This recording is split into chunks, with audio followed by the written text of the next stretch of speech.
네, 부자들이, 이 권력자들이 비트코인의 가치를 깨닫기 시작하는 중입니다.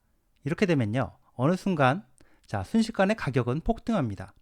비트코인을 부정하던 사람들, 그것도 돈과 권력을 가진 사람들이 비트코인을 깨닫는 중입니다.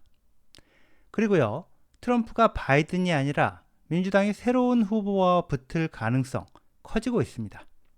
네, 안녕하세요. 황 작가입니다. 투자 어드바이스가 아니라는 점 먼저 말씀드리고 시작을 하겠습니다.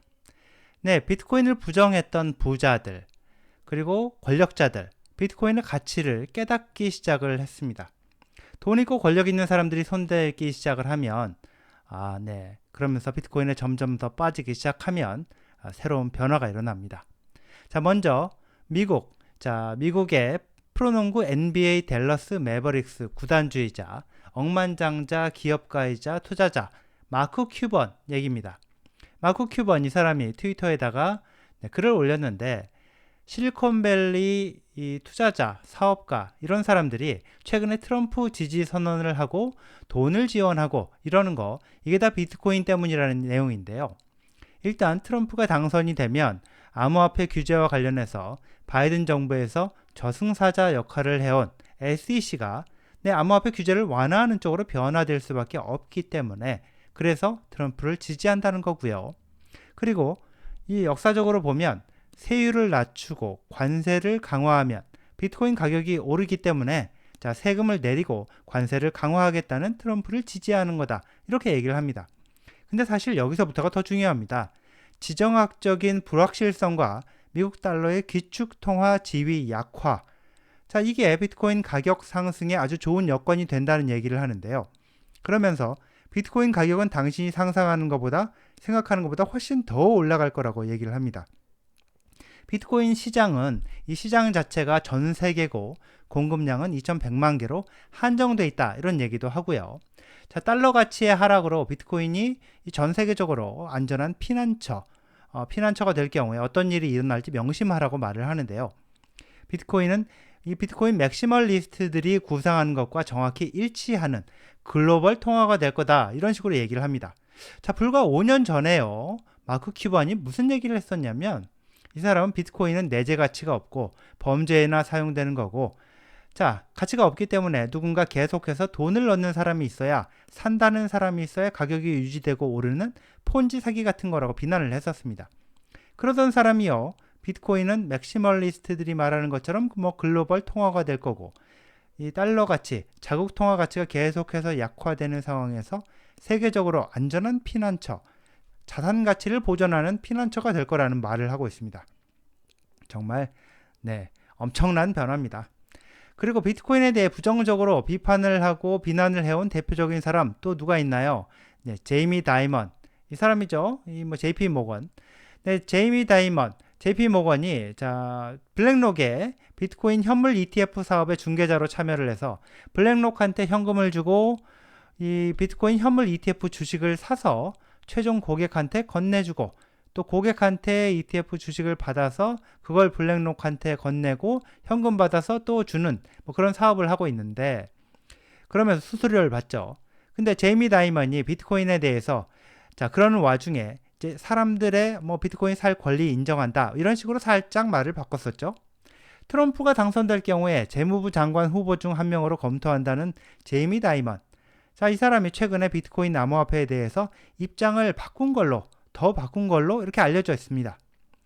블룸버그 통신, 이 트럼프 인터뷰에서 나온 내용인데요.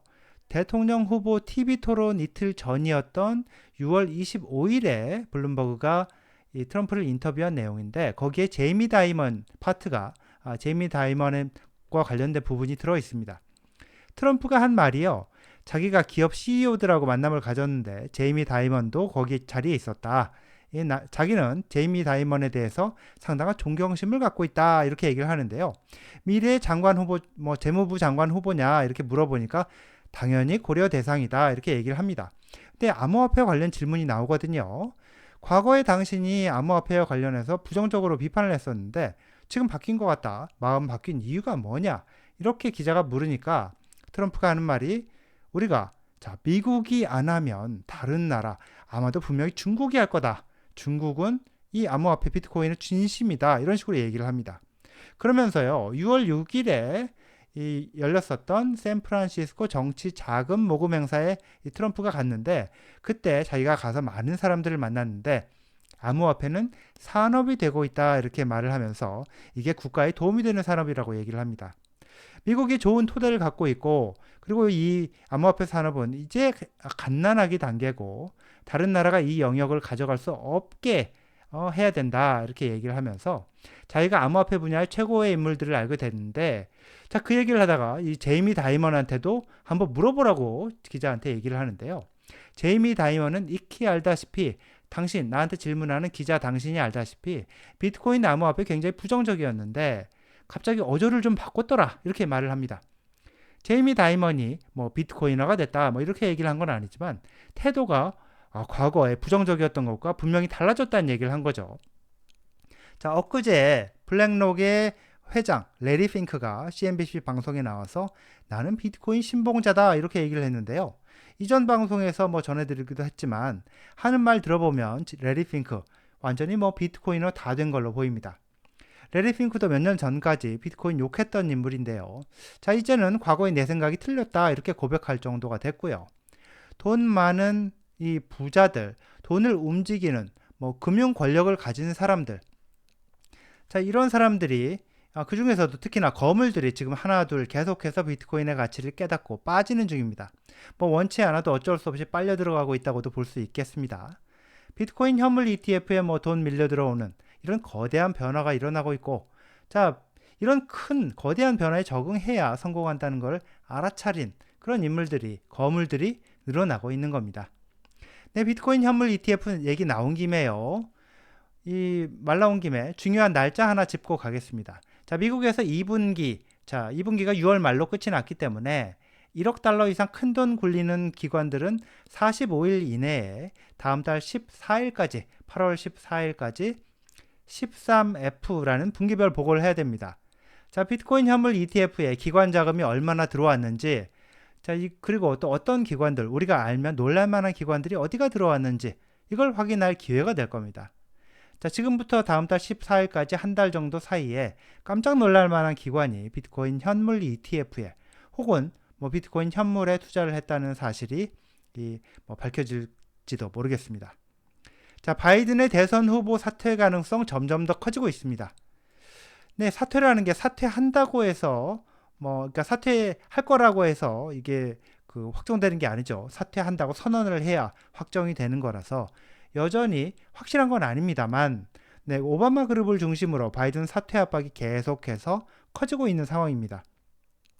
네, 돈을 걸고 내기를 하는 폴리마켓에서 지금 바이든 사퇴 가능성 어제까지만 해도 30% 이랬다가요. 이게 네, 이렇게 내려갔다가 그랬다가 지금 네, 66%로 급등을 했습니다. 이게 몇 가지 이유가 있습니다. 네, 민주당에서요, 이 의혹 제기 전문가, 증거 없음으로 판결이 난 이 트럼프 러시아 스캔들, 이걸 앞장서서 제기했던 아담 쉬프 의원. 자, 이 사람이 캘리포니아 그러니까 연방 상원 의원 선거에 나선 사람인데요. 민주당 주류 좌파 기득권을 대표하는 사람이라고 할 수 있는데, 이 사람이 바이든 물러나라 이렇게 후보 사퇴를 공개적으로 촉구를 했습니다. 이 LA 타임즈에다가 기고를 했는데요. 그러니까 민주당 성향의 메인스트림 미디어가 또 대대적으로 보도를 하고 있습니다. 자, 연방 상원 하원의 민주당 지도부, 이 두 사람이죠. 자, 연방 상원 하원의 민주당 지도부에서 바이든한테 개인적으로 당신은 사퇴해야 된다라고 이렇게 촉구를 한다는 그런 기사가 지금 워싱턴 포스트에도 이렇게 나오고 있습니다. 네, 보면요, 이렇게 나오고 있죠. 자, 바이든은요, 지금 코로나 감염으로 백악관을 떠나 델라웨어 집으로 가서 쉰다고 하는데요. 자, 바이든이요, 오늘 이런 경우에는 내가 후보 사퇴를 할 수도 있다, 후보를 사퇴할 수도 있다, 이런 뉘앙스로 얘기한 것 때문에 지금 그만두려고 준비하는 게 아니냐, 이런 얘기도 나옵니다. BET 뉴스라는 매체하고 인터뷰를 하면서 질문자가, 자, 어떤 조건이라면은, 어떤 상황이라면은 당신이 출마를 재검토하느냐, 이렇게 물어보는데요. 그러니까 바이든이 뭐라고 했냐면 건강에 문제가 생겨서 자, 건강 문제가 이게 떠올라서 의사가 당신 건강에 이런 문제가 있고 저런 문제가 있다. 자, 이런 경우일 거다라고 이렇게 답변을 한 건데요. 인터뷰 전체의 내용을 들어보면 사퇴를 하겠다는 게 아니고 자기는 더 할 일이 있기 때문에 대선 끝까지 가겠다 이런 내용인데요. 그렇지만 그럼에도 불구하고 바이든이 후보 사퇴 가능성을 언급했다. 이렇게 보도가 되고 있습니다. 자, 바이든 건강에 문제가 없다라고 보도를 해왔던 이 CNN 같은 경우, 바이든 건강에 문제가 없다고 보도를 해왔던 메인스트림 미디어, 또 그 중에서도 대표적인 방송, CNN이 지금 보도하는 걸 보면요. 바이든이 후보 사퇴 요구, 여기에 굉장히 수용적이다. 듣고 있는 중이다. 이렇게 이런 뉘앙스 쪽으로 점점 더 이 후보 사퇴 요구를 좀 수용하는 쪽으로 움직이고 있다는 뉘앙스로 보도를 하고 있습니다. 네, 폴리마켓, 이 베팅 사이트 여기서 부통령 이 카말라 해리스가 민주당 후보가 될 가능성이 지금 이렇게 바이든하고 똑같이 45%로 나올 정도로 엄청나게 올라갔습니다. 지금 바이든 이 교체 가능성, 민주당 후보에서 교체될 가능성 점점 커지고 있는 거 이거는 분명해 보입니다. 네, 여기까지입니다. 시청해 주셔서 감사합니다.